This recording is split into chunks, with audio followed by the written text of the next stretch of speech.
16 വയസ്സുകാരൻ ഉൾപ്പെടെയുള്ള ഒരു കൂട്ടം സമാധാനത്തിന്റെ വെള്ളരിപ്രാവുകളുടെ വാളിനും മരക്കഷ്ണങ്ങൾക്കും ഇരയായ ഒരു യുവാവ് കൂടെ അതീവ ഗുരുതരാവസ്ഥയിൽ ആശുപത്രിയിൽ തുടരുകയാണ്.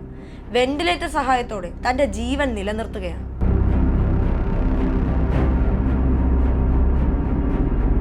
ജൂലൈ 8 രാത്രിയിലാണ് തിരുവനന്തപുരം നഗരൂരിൽ ഒരു കൂട്ടം യൂത്ത് കോൺഗ്രസുകാർ സർവ്വ ആയുധങ്ങളുമായി ഒരു ആക്രമണത്തിന് സജ്ജരായി ഡിവൈഎഫ്ഐ പ്രവർത്തകർക്കടുത്തേക്ക് എത്തുന്നത്. 30-ലധികം വരുന്ന സംഘം വടിവാൾ, ഇരുമ്പ് ദണ്ട് തുടങ്ങിയ മാരകായുധങ്ങൾ ഉപയോഗിച്ചാണ് ആക്രമിച്ചത്.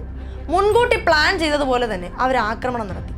8ഓളം ഡിവൈഎഫ്ഐ പ്രവർത്തകർ ആശുപത്രിയിലായി. ആൾക്കൂട്ട ആക്രമണമാണ് ഡിവൈഎഫ്ഐ പ്രവർത്തകർക്ക് നേരെ അന്നുണ്ടായത്. വെന്റിലേറ്ററിൽ തുടരുന്ന അഫ്സലിന് തല, നെഞ്ച്, വയർ, കരൾ തുടങ്ങിയ അവയവങ്ങൾക്ക് ഗുരുതര പരിക്ക് തന്നെയുണ്ട്. അൽത്താഫ് എന്ന യുവാവിനെ തലയ്ക്ക് കല്ലുകൊണ്ട് ഇടിച്ചു. ഒരാൾക്ക് മുഖത്ത് പ്ലാസ്റ്റിക് സർജറി കഴിഞ്ഞു. മറ്റൊരാൾ ശസ്ത്രക്രിയയ്ക്ക് ശേഷം വെന്റിലേറ്ററിൽ തന്നെ തുടരുന്നു. എത്ര ആസൂത്രിതമായ ആൾക്കൂട്ട ആക്രമണം! ഈ വാർത്ത ദേശാഭിമാനിയോ കൈരളിയോ ശ്രദ്ധിക്കാത്ത എത്ര പേര് അറിഞ്ഞു കാണും? ഇങ്ങനെ ഒരു കൂട്ടം ആളുകൾ ഗുരുതരാവസ്ഥയിൽ ആശുപത്രികളിൽ കഴിയുന്നതായി എത്ര മാധ്യമങ്ങൾ ജനങ്ങളെ അറിയിച്ചു കാണും?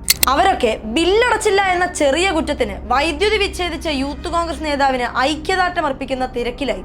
2020 ഒരു തിരുവോണ ദിവസം കോവിഡ് കാലത്ത് പല വീടുകളിലും ഓണം ആഘോഷിക്കാനുള്ള ഭക്ഷ്യവസ്തുക്കളുമായി പോയ 2 യുവാക്കളെ മലയാളികൾ മറക്കാനിടയില്ല. തിരുവനന്തപുരം വെഞ്ഞാറമൂടിലെ മിഥിലാജ്, ഹക്ക് മുഹമ്മദ് എന്നിവരുടെ മരണവാർത്തയാണ് അവരുടെ കുടുംബങ്ങൾക്ക് കിട്ടിയ ഓണസമ്മാനം. ആ നാടിനാകെ കൈത്താങ്ങായിരുന്ന ആ യുവാക്കളെ 8-അംഗ സംഘം ആസൂത്രിതമായി തിരുവോണത്തലേന്ന് രാത്രി കൊലപ്പെടുത്തിയതാണ്.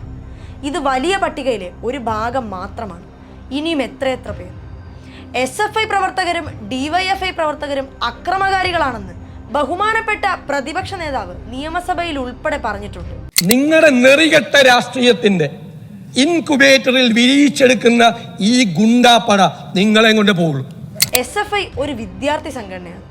വിദ്യാഭ്യാസവും ഭാവിയും സൗഹൃദവും ജീവിതവും സ്വപ്നം കണ്ടുവരുന്നവരുടെ സംഘടനയാണ്. ദേവബാലൻ മുതൽ ധീരജ് വരെ 34 SFI പ്രവർത്തകരാണ് മൃഗീയമായി കൊല്ലപ്പെട്ടിട്ടുള്ളത്. 34 കുടുംബങ്ങളുടെ, സുഹൃത്ത് വലയങ്ങളുടെ, നിലപാടുകളുടെ സ്വപ്നങ്ങളാണ് തല്ലിക്കെടുത്തിയത്. എന്നാലും അവർ അക്രമകാരികളാണ്. 5-10 പേർ ചേർന്ന് കൊന്നൊടുക്കുന്ന ഈ SFI പ്രവർത്തകരുടെ സുഹൃത്തുക്കളെല്ലാം തിരിച്ചടിച്ചു തുടങ്ങിയാൽ എത്ര പേരുണ്ടാകും സമാധാനത്തിന്റെ സംഘടനകളിൽ എന്ന് ആലോചിച്ചിട്ടുണ്ടോ? 21 വയസ്സ് മാത്രം പ്രായമുള്ള ധീരജ് എന്ന വിദ്യാർത്ഥിയെ നെഞ്ചിൽ കത്തികൊണ്ട് കുത്തി കൊലപ്പെടുത്തിയ ശേഷവും സമുന്നത കോൺഗ്രസ് നേതാവ് കെ സുധാകരൻ അതിനെ വിശേഷിപ്പിച്ചത് ഇരന്നു വാങ്ങിയ രക്തസാക്ഷിത്വം എന്നാണ്. അപ്പോൾ അവിടെ മനസ്സിലാക്കേണ്ടുന്നത് അതാണ്. ഞങ്ങൾ പറഞ്ഞത് മരണം ഇരന്നു വാങ്ങിയതാണ്.